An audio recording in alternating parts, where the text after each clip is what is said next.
नमस्कार दोस्तों, मैं सरिता कुमारी वॉब्स स्टडी चैनल में आप सभी का स्वागत करती हूँ। आइए दोस्तों, आज से मैं आप लोगों के लिए लुसेंट का सीरीज स्टार्ट कर रही हूँ जो सभी स्टूडेंट्स के लिए फ़ायदेमंद है। चाहे वो बीपीएससी का स्टूडेंट्स हो, चाहे एसएससी का स्टूडेंट्स हो या अदर कम्पिटिटिव एग्जामिनेशन का स्टूडेंट्स हो, सबके लिए फ़ायदेमंद है। जिन लोगों ने लुसेंट का अध्ययन कर लिया है उसे रिविज़न का फ़ायदा मिलेगा, और जिन लोगों ने अभी तक लुसेंट को पूरा नहीं पढ़ा है या फिर बिल्कुल पढ़ा ही नहीं है तो उसे स्मार्टली ढंग से किस प्रकार से पढ़ना चाहिए इसकी जानकारी मिलेगी। तो चलिए स्टार्ट करते हैं। इतिहास जो है, हिस्ट्री, इसके बारे में पहले जान लेते हैं ये क्या है और इतिहास जो है हमें क्यों पढ़ना चाहिए। अतीत के बारे में जानकारी प्राप्त करना ही इतिहास कहलाता है, या यूँ कहें कि इतिहास हम उस काल को कहते हैं जिस काल में लिखित साक्ष्य हमें मानव के सभ्यता संस्कृति के बारे में जानकारी दिलाती है। क्यों पढ़ना चाहिए इतिहास, इसका उद्देश्य क्या है? तो इतिहास पढ़ने से किसी भी समाज या राष्ट्र के अतीत को हम जान सकते हैं और वर्तमान में उस अतीत से शिक्षा या साक्ष्य ग्रहण कर वर्तमान में कुछ पॉजिटिव बदलाव करके हम अपने भविष्य को उज्जवल बना सकते हैं। तो इसलिए हमें इतिहास का अध्ययन बिल्कुल करना चाहिए। इतिहास, भारत का इतिहास के बारे में यहाँ पढ़ेंगे। तो सबसे पहले भारत के बारे में जान लेते हैं कि किन इतिहासकारों ने भारत के बारे में या किन ग्रंथों में क्या कहा गया है। तो चलिए, भारत को जो है महाकाव्य एवं पुराणों में भारतवर्ष के नाम से संबोधित किया गया है। भारत, इसका मतलब होता है भारत का देश, और यहाँ जो रहने वाले लोग थे उनको भारतीय कहा गया, यानी भारत का संतान।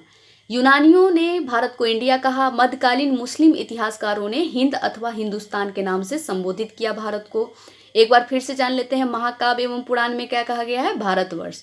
यूनानियों ने क्या कहा? इंडिया। मध्यकालीन मुस्लिम इतिहासकारों ने क्या कहा? हिंद अथवा हिंदुस्तान। अब इतिहास जो है इसको 3 कैटेगरी में बांटकर अध्ययन करेंगे: प्राचीन भारत का इतिहास, मध्यकालीन भारत का इतिहास और आधुनिक भारत का इतिहास। इससे पहले इतिहास में जो है तिथियों को लिखने की जो पद्धति है उसको जान लेते हैं। ईसा मसीह के जन्म के पूर्व सभी तिथियां यानी बिफोर क्राइस्ट में लिखी जाती है, यानी बीसी लिखा जाता है ईसा मसीह के जन्म के पूर्व की सभी तिथियां, और ईसा मसीह के जन्म के बाद की सभी तिथियां को एनो डोमिनी लिखा जाता है, यानी एडी। अब लेकिन बीसी के जगह BCE का यूज होता है, जिसका फुल फॉर्म होता है बिफोर कॉमन एरा। BC का फुल फॉर्म होता है बिफोर क्राइस्ट, और मतलब BCE का फुल फॉर्म होता है बिफोर कॉमन एरा। AD का फुल फॉर्म एनो डोमिनो, और इसके जगह पे CE अब यूज होने लगा है, तो इसका मतलब होता है कॉमन एरा। इसका फुल फॉर्म होता है कॉमन एरा। तो उम्मीद करते हैं इतना याद हो गया होगा आप लोगों को। नेक्स्ट है कि प्राचीन भारत का जो इतिहास है, इसमें पहले हम ये जानेंगे कि प्राचीन भारत का इतिहास का स्रोत क्या है। तो मुख्यतः 4 स्रोत है जिससे महत्वपूर्ण जानकारी हम लोगों को प्राप्त होता है: धर्म ग्रंथ, ऐतिहासिक ग्रंथ, विदेशियों के विवरण से प्राप्त होता है, पुरातत्व संबंधी साक्ष्य से बहुत सारी जानकारी मिली है। तो चलिए, धर्म ग्रंथ एवं ऐतिहासिक ग्रंथ से जो जानकारी प्राप्त हुई है उसको जानते हैं। भारत का सर्वप्रथम धर्म ग्रंथ वेद को माना जाता है, जिसके रचयिता वेद व्यास को माना जाता है। वेद 4 प्रकार के हैं: ऋग्वेद, यजुर्वेद, सामवेद, अथर्ववेद, और इन चारों वेदों के सम्मिलित रूप को संहिता कहा जाता है। अब प्रत्येक वेद का डिटेल हम पढ़ेंगे। ऋग्वेद के रचयिता हैं विश्वामित्र। सबसे प्राचीन वेद माना जाता है ऋग्वेद को। इसमें 10 मंडल है, 1028 सूक्ति है, यानी मंत्रों का संग्रह, सूक्त कहते हैं इसको या सूक्ति कहते हैं। उसके बाद इसमें जो है ऋचाएँ कितनी हैं? 10,462 ऋचाएँ हैं, यानी मंडल 10, सूक्ति 1028 और ऋचाएँ 10,462। मंडल जो 10 है, इसमें से पहला और 10वां मंडल सबसे बाद का मंडल कहलाता है। 2 से लेकर के 7 तक का मंडल जो है सबसे प्राचीन मंडल है, और 8 तथा 9वां मंडल जो है उसको मध्य मंडल की संज्ञा दी गई है। 10 मंडल जो है जिसमें से 4 प्रमुख हैं, मतलब 4 बहुत ही इम्पोर्टेंट है एग्जाम पॉइंट ऑफ व्यू से। तीसरे मंडल में गायत्री मंत्र का उल्लेख किया गया है। 9वें मंडल में देवता सोम का उल्लेख किया गया है। गायत्री मंत्र जो है सूर्य देवता को समर्पित है, जो तीसरे मंडल में है।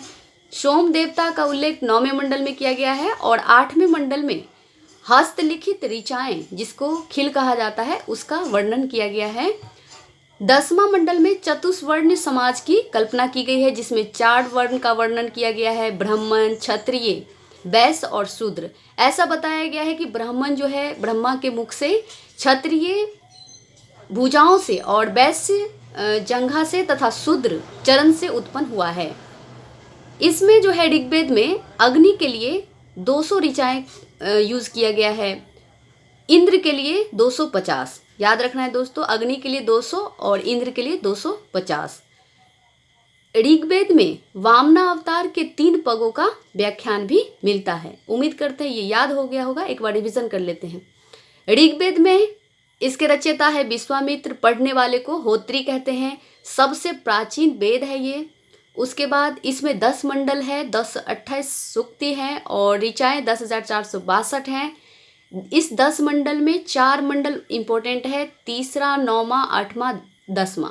तीसरे मंडल में गायत्री मंत्र का उल्लेख है, 9वां मंडल में देवता सोम का उल्लेख किया गया है, 8वां मंडल में हस्तलिखित ऋचाएं हैं जिसे खिल कहा जाता है, और 10वां मंडल में चतुष्वर्णीय समाज की कल्पना की गई है, जिसमें 4 वर्ण के बारे में वर्णन किया गया है, ब्राह्मण, क्षत्रिय, वैश्य, शूद्र।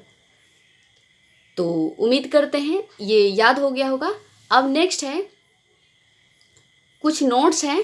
प्राचीन इतिहास के साधन के रूप में वैदिक साहित्य में ऋग्वेद के बाद शतपथ ब्राह्मण का स्थान है। मतलब इसमें कहा गया है कि वैदिक साहित्य में जो है ऋग्वेद के बाद शतपथ ब्राह्मण का स्थान है, ऐसा माना गया है।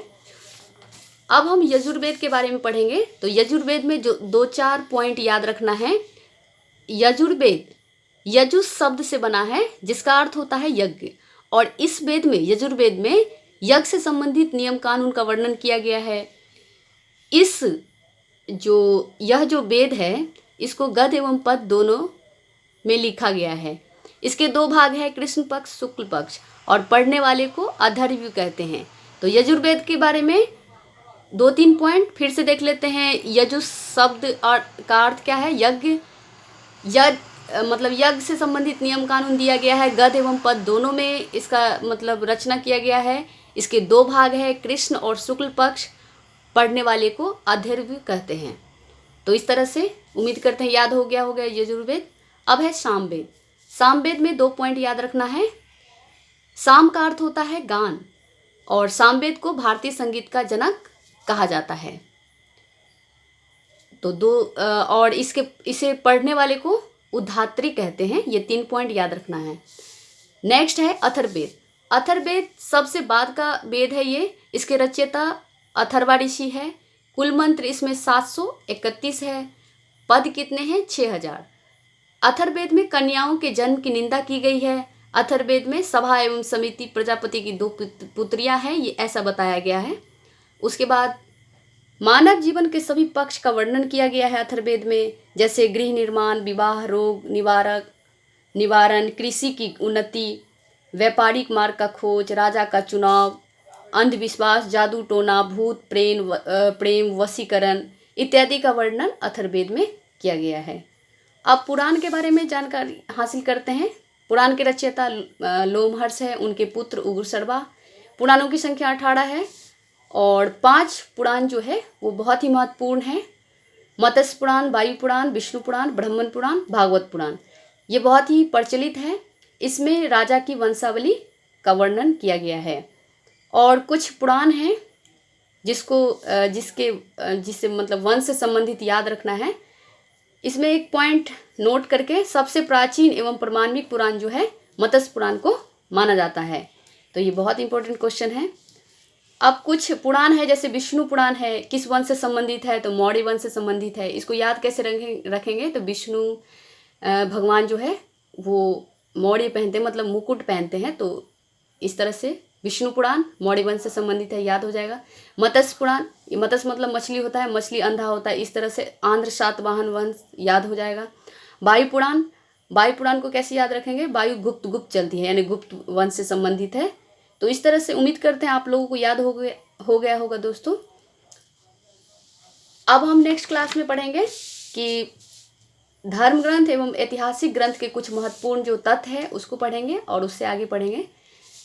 तो उम्मीद करते हैं आप लोगों को अच्छा लगा होगा। अगर अच्छा लगा है दोस्तों, लाइक सब्सक्राइब कमेंट शेयर जरूर करें, ताकि मैं आप लोगों के लिए इससे भी बेहतरीन वीडियो लाने का प्रयास करूंगी। नमस्कार, जय हिंद, जय भारत।